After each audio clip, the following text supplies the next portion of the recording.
도널드 트럼프 미국 대통령이 다보스 화상연설에서 전 세계적으로 금리를 내려야 한다.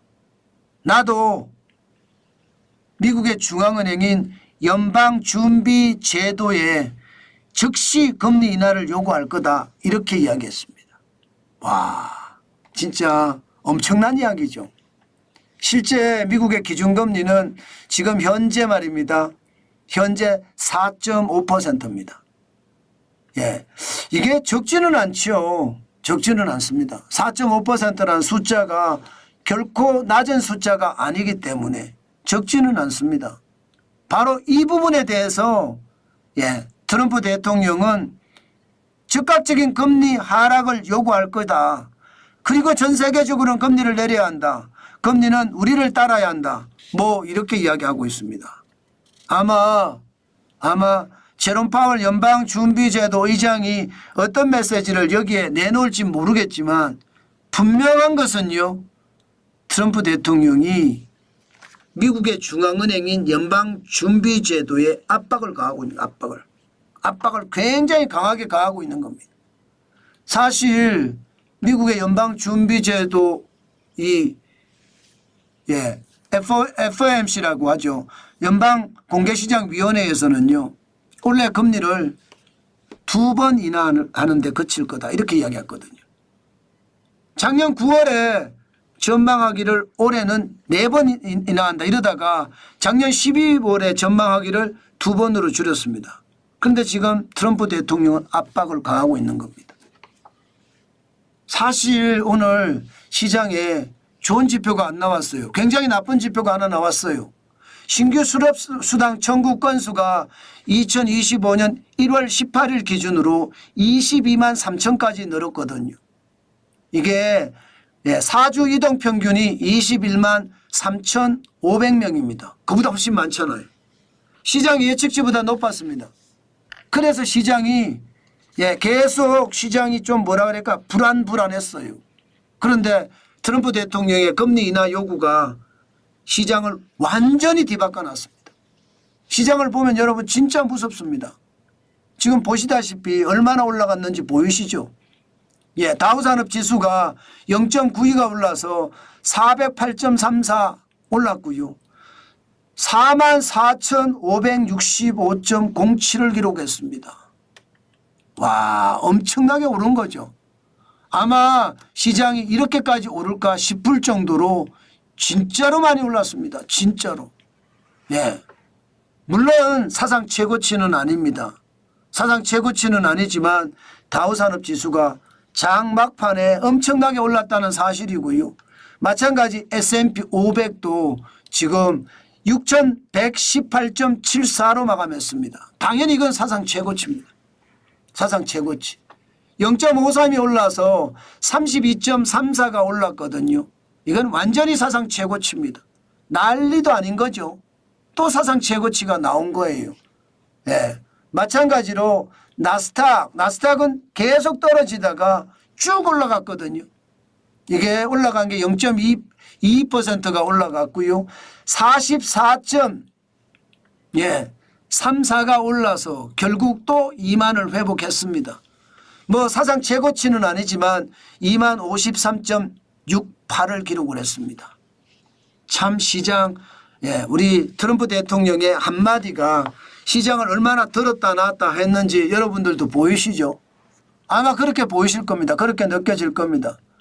그러면 앞으로 미국의 연방준비제도가 어떻게 할지 더 두고 봐야 될 겁니다. 당장은 말입니다. 1월에 FOMC가 열립니다. 28일, 29일에 열립니다. 그러면 29일 새벽에 발표를 하겠죠?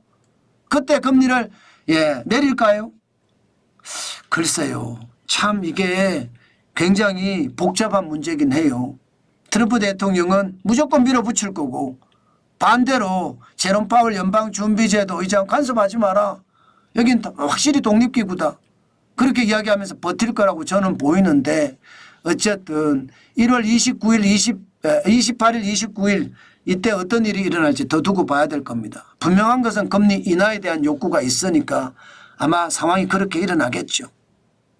어떤 일이든 벌어질 겁니다. 문제는 여러분 금리를 인하하잖아요. 지금 당장 주가는 올라갈 수 있습니다. 지금 당장 주가는 올라갈 수 있어요. 왜냐하면 금리를 인하하니까 돈을 푼다는 이야기니까. 그렇지만 이게 인플레이션이 고착화 되면 어떻게 됩니까? 미국이 계속 금리 인하를 하는 것이 아니라 어느 순간 금리를 올려야 되는 시기가 오면 어떻게 됩니까? 그때는 진짜 와장창 무너질 거예요. 저는 그것도 반드시 감안을 해야 된다고 저는 봅니다. 예. 그만큼 말입니다. 시장이 요동치고 있다. 이 말이 여러분 틀리는 말이 아닙니다. 진짜 시장이 요동치고 있다. 저는 그렇게 생각할 정도로 시장은 장난이 아닙니다. 여기에서 말입니다. 각 종목별로도 제가 한번 볼게요. 종목별로도 가보면 이게 앞으로 어떻게 될지 느낌이 있거든요. 또 우리 시장에 대한 전망도 있을 수 있고요. 오늘 필라델피아 반도체 지수는요. 5,444.69로 마감했습니다. 약간 떨어졌어요. 0.45% 떨어졌어요. 뭐 많이 떨어진 것은 아닙니다.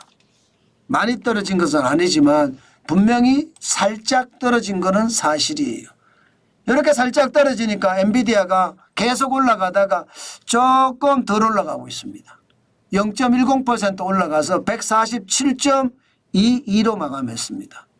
사실 AI 관련된 데이터 센터라든가 이것을 구축한다고 하니까 그것도 5천억 달러 규모를 구축한다고 하니까 이게 아무래도 올라갈 수 있는 그런 모델이 있었습니다.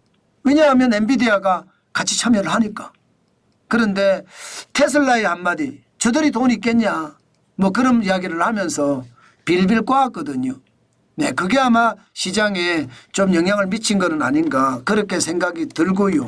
오늘 우리 시장도 생각보다가 시장이 탄력을 받을 수 있기는 쉽지 않아 보입니다. 네, 쉽지 않아 보입니다. 예, 그만큼 말입니다. 테슬라 한마디가 반도체에는 오히려 영향을 더 많이 미치고 있다 이렇게 보이고요.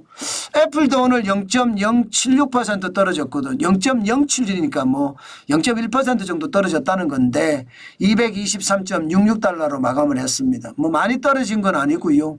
장 막판에 그래도 쭉 올라가서 0.1% 정도 떨어졌다 이렇게 보입니다. 아마 이게 우리한테는요. 기본적으로 말입니다. 우리한테는 IT주의 어떤 주가를 반영할 수 있는데 뭐 조금 떨어졌다 생각을 하자. 뭐 이 정도로 좀 넘어가면 될 것 같고요. 테슬라는 예상 외로 결국은 회복을 못했습니다. 0.66%가 빠졌고요. 412.38달러로 마감했습니다. 전체적으로 테슬라가 조금 움츠러드는 느낌입니다. 아무래도 트럼프 대통령하고 일론 머스크하고 앞으로 관계가 어떻게 될지에 따라서 많이 달라질 것 같기는 합니다. 그러나 분명한 것은 전기차는 저는 계속 확대될 거라고 봅니다. 또 우주에 대한 것도 있기 때문에 더 지켜봐야 되겠다. 테슬라가 떨어졌다고 우리 주가가 떨어지느냐 이건 더 봐야 됩니다. 지금 미국의 대안을 전기차 배터리에 대한 대안이 중국산을 제외하면 우리밖에 없거든요. 그렇기 때문에 좀 더 지켜보면서 시장을 관망하는 것이 좋겠다. 뭐 그 정도로 정리할까요? 네, 그 정도로 정리하면 오늘 경제는 전체적으로 완전히 꿰뚫었다. 이렇게 생각할 수 있습니다.